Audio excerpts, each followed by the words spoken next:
কিয়ামত বা মহাপ্রলয় ঘটাতে মহান আল্লাহ তাআলা হযরত ইসরাফিল আলাইহিস সালামকে সিংগায় ফুৎকার দেওয়ার দায়িত্বে নিয়োজিত করে রেখেছেন।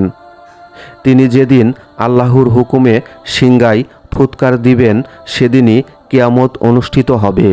কিয়ামত অনুষ্ঠিত হওয়ার সময় মানুষের অবস্থা হবে অত্যন্ত ভয়াবহ, যা আল্লাহ তাআলা কুরআন ও হাদিসে সুস্পষ্টভাবে তুলে ধরেছেন। হাদিসে এসেছে, হযরত আবু হুরায়রা রাদিয়াল্লাহু তাআলা আনহু থেকে বর্ণিত, তিনি বলেন, রাসূলুল্লাহ সাল্লাল্লাহু আলাইহি ওয়াসাল্লাম বলেছেন, নিশ্চয় সিংহার মালিক হযরত ইসরাফিল এর দৃষ্টি আকাশের দিকে। যেদিন থেকে তাকে এ কাজের দায়িত্বভার দেওয়া হয়েছে সেদিন থেকে তিনি অনবরত আকাশের দিকে তাকিয়ে রয়েছেন, এ ভয়ে যে তাকে নির্দেশ করা হবে তার দৃষ্টি নিক্ষেপের পূর্বেই, আর তার চোখ দুটি যেন উজ্জ্বল দুটি তারকার মতো। মুস্তাদরাকে হাকিম। আল্লাহ তাআলা হযরত ইসরাফিল আলাইহিস সালামকে সিংগায় প্রথম ফুৎকার দেওয়ার জন্য নির্দেশ করবেন, আর সেই প্রথম ফুৎকারটি হবে সৃষ্টিকুলকে বেহুশ করার জন্য। প্রথম ফুৎকারের ফলে আকাশ এবং পৃথিবীতে যারা থাকবে আল্লাহ ব্যতীত সব সৃষ্টি বেহুশ হয়ে পড়বে, অর্থাৎ সবাই মৃত্যুকুলে পতিত হবে। সিংগায় ফুৎকার সম্পর্কে মহান আল্লাহ তাআলা বলেন, সিংগায় ফুৎকার দেওয়া হবে, ফলে আকাশ ও পৃথিবীতে যারা আছে সবাই বেহুশ হয়ে যাবে, তবে যাদেরকে আল্লাহ তাআলা রক্ষা করতে ইচ্ছে করবেন তারা নয়। সূরা জুমার আয়াত ৬৮। কিয়ামতের দিন দ্বিতীয়বার সিংগায় ফুৎকারের মুহূর্তটিও হবে অত্যন্ত ভয়ঙ্কর। সে সময় একজন অপরজন থেকে বিচ্ছিন্ন হয়ে যাবে। আল্লাহ তাআলা দ্বিতীয়বার সিংগায় ফুৎকার দেওয়ার জন্য হযরত ইসরাফিল আলাইহিস সালামকে নির্দেশ দিবেন, আর এটি হবে পুনরুত্থানের ফুৎকার। আল্লাহ তাআলা বলেন, অতঃপর আবার সিংগায় ফুৎকার দেওয়া হবে। তখন ওরা সব সৃষ্টি দণ্ডায়মান হয়ে তাকাতে থাকবে।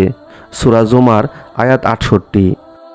অন্য আয়াতে আল্লাহ তাআলা সেদিনের ভয়াবহতার বিবরণ তুলে ধরে বলেন, অতএব আপনি তাদের থেকে মুখ ফিরিয়ে নিন। যেদিন আহ্বানকারী আহ্বান করবে এক অপ্রিয় পরিমাণের দিকে, তারা তখন অবনমিত চোখে কবর থেকে বের হবে, বিক্ষিপ্ত পঙ্গপালের ন্যায়।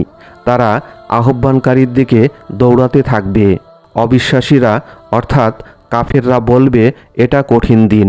সিংগায় ফুৎকার দেওয়ার পর মানুষ দলে দলে জমায়েত হতে থাকবে।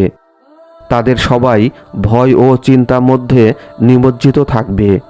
আল্লাহ তাআলা বলেন, সেদিন সিংগায় ফুৎকার দেওয়া হবে, অতঃপর আল্লাহ যাদেরকে ইচ্ছা করবেন তারা ব্যতীত নভমণ্ডলে ও ভূমণ্ডলে যারা আছে তারা সবাই ভীত বিহ্বল হয়ে পড়বে এবং সবাই তার কাছে আসবে বিনীত অবস্থায়।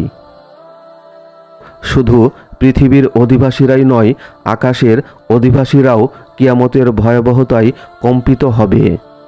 হাদিসে এসেছে, আবু হুরায়রা রাদিয়াল্লাহু তাআলা আনহু থেকে বর্ণিত হয়েছে, তিনি বলেন, রাসূলুল্লাহ সাল্লাল্লাহু আলাইহি ওয়াসাল্লাম বলেছেন, দুই সিংগায় ফুৎকারের মধ্যে সময় হলো ৪০। লোকেরা প্রশ্ন করল, হে আবু হুরায়রা, উহা কি ৪০ দিন? আমি আবু হুরায়রা না বললাম। তারা জিজ্ঞেস করল, তাহলে কি ৪০ মাস? আমি বললাম না। তারা জিজ্ঞেস করল, তাহলে কি ৪০ বছর? আমি বললাম না। রাসূলুল্লাহ সাল্লাল্লাহু আলাইহি ওয়াসাল্লাম বললেন, এরপর আল্লাহ তাআলা আকাশ থেকে পানি বর্ষণ করবেন। তখন মানুষেরা জেগে উঠবে যেমন উদ্ভিদ উদ্গত হয়। মানুষের দেহের কিছুই অবশিষ্ট থাকবে না, থাকবে শুধু মেরুদণ্ডের একটি হাড্ডি, আর এটি দিয়েই কিয়ামতের দিন সৃষ্টি জীবকে আবার তৈরি করা হবে। হাদিসটি থেকে আমরা শিখতে পারলাম, প্রথমত কিয়ামত সংগঠনে দুবার সিংগায় ফোঁক দেওয়া হবে। সহিহ বুখারী ও মুসলিম বর্ণিত এ হাদিসটি থেকে আমরা জানতে পারলাম।